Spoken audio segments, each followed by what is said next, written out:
Alright guys, we're back and we are going to be doing kind of our review video here. So remember that when we are in the guard position, right, I might be, here I'm going to have my shoulders in further than my hips. I'm going to have that posterior pelvic tilt so my back is as rounded as possible, my hips are sunk as low as possible, and my knees are wide. To break open the guard so his ankles are locked up behind me, I'm going to first make sure that I'm not going to get submitted here. So the rule number one from being inside the guard is don't lose. So we're going to talk about that a little bit more in the next video, but for right now I'm here. So maybe I started to hold down his hips here. Maybe I have one hand forward, so if he tries to break my posture down, he can't do that. I'm going to come up, tucking my tailbone under, build my posture up. I don't want to be leaning too far forward. And then I'm going to center my knee behind his tailbone, and keeping his hips glued to the ground, I'm going to extend my hips back, and that should either open up his guard or allow me enough space to bring my knee up on the inside. Now, whether my elbow's on the inside or the outside of my knee doesn't matter a whole lot, but I want to make sure that my elbows are in agreement. So I've got two in or two out, but I don't want to have one in, one out, so he'll be able to triangle me or something like that. So I end up in this position, and I'm going to start that knee cut here. I staple his thigh, I reach for the underhook of the head, and I establish this control. So I don't let go of this control with my leg before I start to establish this underhook, and then I don't unhook this leg until the inside leg is all the way through. So I'm going to bring both my knees together here, and I'll widen up my base so that my knees connected to his shoulder or his head, and my knees connected to his hips, and I'm going to bring my hand over the top or block his hip with my hand on the floor here. So from here, we started to talk about how do we start to separate this arm for that Americana. So I'm going to turn. Normally with a bigger person, I won't have to do this as big, but I'm going to turn and glue my shoulder to his chest. I shouldn't have to move that leg, but again, this is half a person here. So in order to get this arm separated, I've got that glued. I'm going to bring my forehead down to the mat. This is my post. And then I'm going to flick out and then grab a hold of his wrist. Now from here, I take this hand, and I grab my own wrist, curl, and bring down. So that's going to be your Americana. If he starts to straighten out, I want to roll his thumb up to the ceiling, keeping my forearm underneath his elbow, and then do that curl right here for that straight arm lock. Or he might come all the way down, so I need to switch my grips and come in, forehead on the knee, and then hit that Kimura there. Alright? So, maybe I've gotten to this position and maybe he's starting to turn into me, maybe he's starting to build a little bit of a frame here, so I can push his arm over to the side. I've still got this underhook. I put my forehead down to the mat, and I make a little triangle between my arms and my head, and then I'm going to come up into the headstand, come down next to him, I get this chin grip, and then I start to sprawl out, right?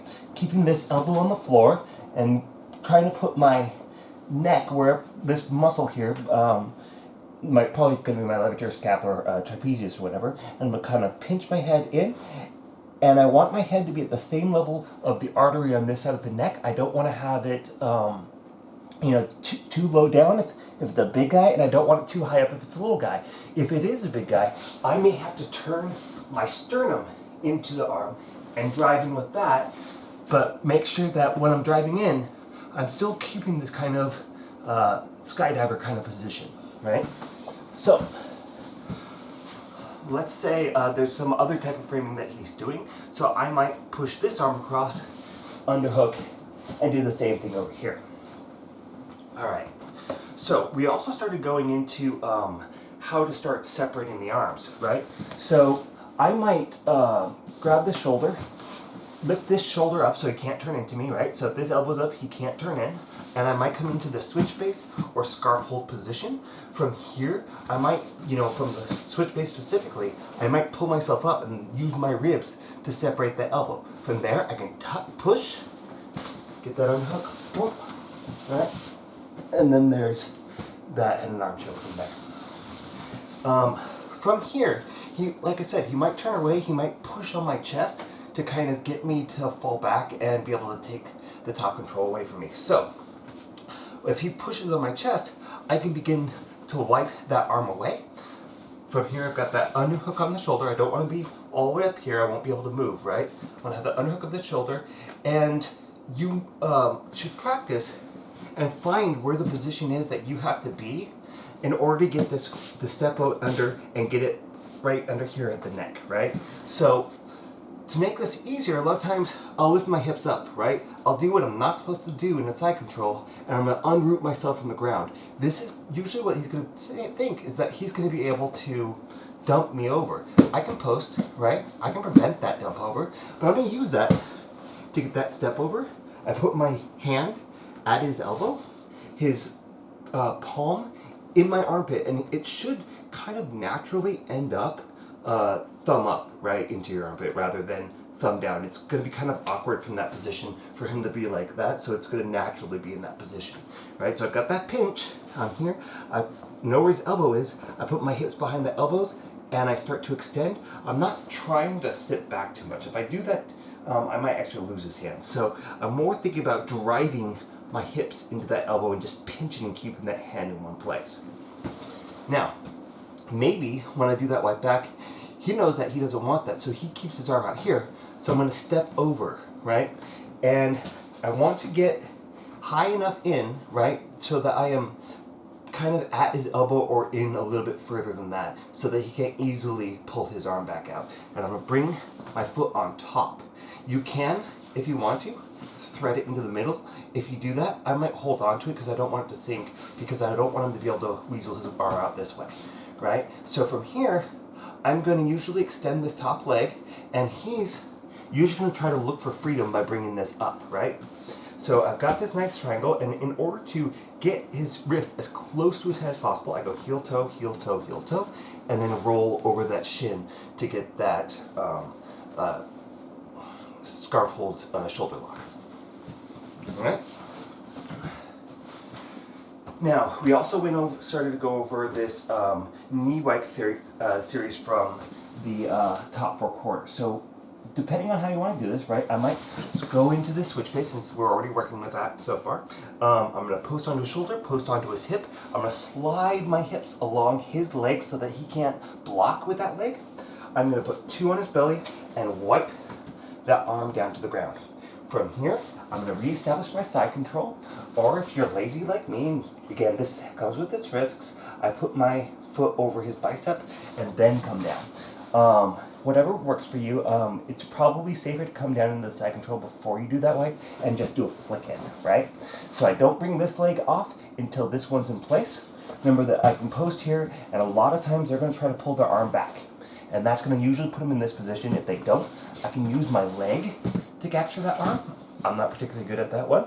Or I can use my hand, right? And then I get into this position, I reestablish that, and then I widen my base and drive my shin back. And that, again, is going to crush that bicep. Remember that if you're going to do that bicep lock, go very slow. It should hurt pretty quickly, so they're probably going to tap from the pain. But if you go too far too fast, you can break the radius ulna or separate the elbow, so be very careful with that. It's not legal for a good reason, right? So I'm here, I grab his hip, I drop my elbow down, I put my palm onto his shoulder, and I come up into that knee right position. I get that wipe down. Boom. Now, this time, I'm going to thread my leg across, grab his shoulder, roll, and collect that arm. Now I've got it between my legs.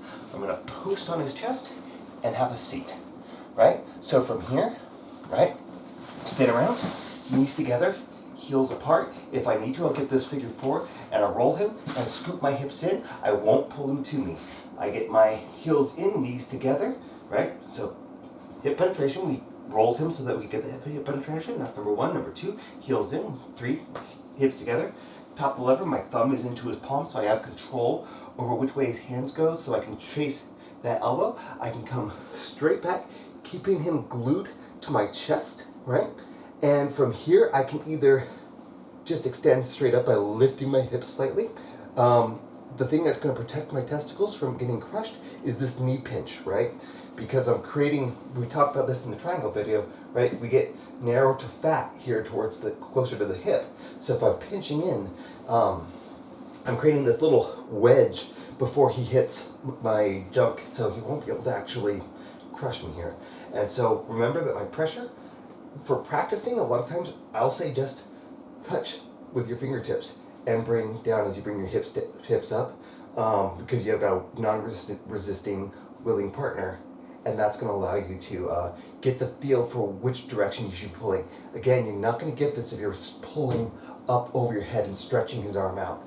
Otherwise, I can turn his thumb a little bit this way, come over my hip, and then I'll lift my hip up in that direction. It is, regardless if you're doing this one or this one, it's important to keep this hip rooted into the ground, this one slightly up, so he has trouble sitting up. If he does sit up, and I don't think I've mentioned this really, if I have my heels dug in, I've got these bends in my body and I'm rigid here, if he does sit up, I'm going to go up with him and I'll be able to basically still finish this armbar no matter which way he flips me. I've seen my coach in particular in tournaments where the guy will just come all the way up and he's up here and he's trying to shake him off, and my coach still gets the armbar. Why? Because he maintained that frame, that structure all the way through. So we've cleared, threaded, reestablished, and then switched, caught this, sat on the chest. Now he starts to dump me over, I widen my gait, I capture his head, and I get into this triangle position. It might be a crappy triangle, probably not though. This is actually a pretty good clean way of going into the triangle. So I might need to, adjust. Notice that I'm keeping my knee close to that foot. I grab his leg or whatever so I can cut that angle. And notice, now that I've actually put a little bit of a head here, right? Notice, this is the neck. You see that I'm getting perpendicular. If he's more parallel to my body, it's going to be hard. You see that my leg is going further down his shoulder, not onto his neck. So if I get that angle, now I'm just on neck. I've got nothing but neck. I know for this demonstration I'll let go of my hand, but I'm keeping that grip the whole time, right? So I get that position that I want, and then I relock up. Now, a lot of times he might be trying to grab here, and if he does, if he's being really aggressive about that, and I don't think I can break that grip, I'm going to go into the omoplata, right? But for here, I want to bridge up. This is usually going to make his arm all floppy up here. He's not going to have much control over it. So I'm going to pass it to this side, and then do a little bit of a crunch, so I pin it there. And then from here, I'm going to bring my knees this way together with that foot flared out to finish that triangle. If I have to, I can pull up on the head. If I want to, I could armbar him here. If he's, not letting this cross, I can armbar over here. I just need to make sure I'm pointing his thumb so that I'm chasing that elbow. So there is an armbar from the triangle position. Oh wow, you got bigger. Alright, so I've gotten to this position. Now, I'm going to scoot this way so I don't fall out of frame, right? This will usually still be under here somewhere.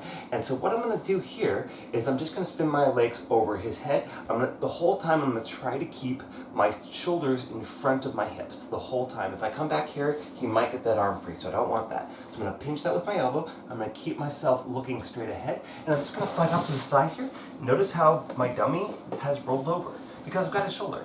And usually because he's so low to the ground, he's not being rolled into this, he's not going to have much ability to post. If he does, I'm going to keep my chest forward, I'm going to grab onto his hip, and I'm going to scoot away from him to dump it down.